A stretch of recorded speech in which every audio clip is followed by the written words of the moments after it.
জন উইকের universe থেকে এসেছে আবার একটা নতুন মুভি যার নাম হচ্ছে ব্যালেরিনা। এবং এটা থিয়েটারে যদি তোমরা দেখো কিংবা যেখান থেকেই দেখো না কেন, এখানে কিন্তু কোনো হিন্দি ডাব ভার্সন অ্যাভেলেবেল নেই, সাথে কোনো হিন্দি সাবটাইটেলও তোমরা পাবে না, অনলি ইংলিশ। কেমন হলো চলো জেনে নি। সানি টকের সঙ্গে সিনেমার জগতে হারিয়ে যাও আর ছোট্ট করে সবকিছু জেনে নাও। এই মুভিটা দেখার আগে জন উইক ইউনিভার্স সম্বন্ধে একটু জেনে রাখা ভালো, কারণ জন উইক ইউনিভার্সের 4টে চ্যাপ্টার, তার মধ্যে 3 আর 4 নম্বর চ্যাপ্টারের মাঝামাঝি লিঙ্কেজ রয়েছে এই মুভিটা। সো জেনে রাখলে তোমরা ইজিলি বুঝতে পারবে যে কেন কি হচ্ছে। ধরে নাও এটা জন উইকের ফিমেল ভার্সন, এখানে স্টোরিটা অন্যরকম। তবে জন উইকের স্টোরি স্টার্টিং হয় মারা যাওয়া, রিভেঞ্জ এক্সেট্রা এক্সেট্রা। সো এইখানেও স্টোরিটা ঠিক এরকমই ব্যাপারটা।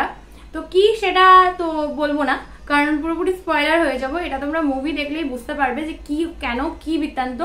তবে একটা কথা তোমাদের বলতেই পারি যে এখানে যেটা আছে সেটা হচ্ছে মারাত্মক অ্যাকশন আছে সিরিয়াসলি।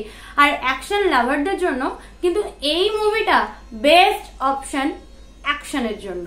তবে এখানে জন উইকের ক্যামিও আছে, ফার্স্ট হাফেও আছে, সেকেন্ড হাফেও আছে। বলতে জন উইকের ইউনিভার্সের স্পেশালিটি হচ্ছে কিন্তু ব্রুটালিটি আর অ্যাকশন মারাত্মক, মানে ডেঞ্জারাস অ্যাকশন যাকে বলে। তাতে স্টোরি লাইন তো রয়েছে, তবে এক্ষেত্রে স্টোরি লাইনটা একটু কমজোরি মনে হলেও প্রেজেন্টেশন কিন্তু সব কিছুকে ম্যানেজ করে নিয়েছে একাই। জন উইকের মুভিতে তোমরা যা কিছু দেখেছো এখানেও কিন্তু সেই সবকিছু তোমরা পাবে। সত্যি বলতে দারুণভাবে এন্টারটেইন করবে এই মুভিটা তোমাদেরকে। আর অ্যাকশন তো রয়েছে এখানে। অ্যানা ডি আর্মস যে অ্যাকশন বা অ্যাক্টিং রয়েছে দুটোই কিন্তু টপ লেভেলে গেছে, তোমরা কোনো খুঁজেই পাবে না এখানে। রান টাইম 2 ঘন্টা এবং ভরপুর অ্যাকশন রয়েছে, ভরপুর এন্টারটেনমেন্ট রয়েছে। সো যাও আর দেখে নাও। সানি টকের সঙ্গে সিনেমার বকবক হয়েছে শেষ, আবার আছি নতুন মুভি নিয়ে। তোমরা সবসময় থাকো ফ্রেশ। আর হ্যাঁ, যাওয়ার আগে সাবস্ক্রাইব করে যেতে ভুলো না, কারণ এটা আগে জরুরি তোমাদের কাছে সবার প্রথম আপডেট পৌঁছানোর জন্য।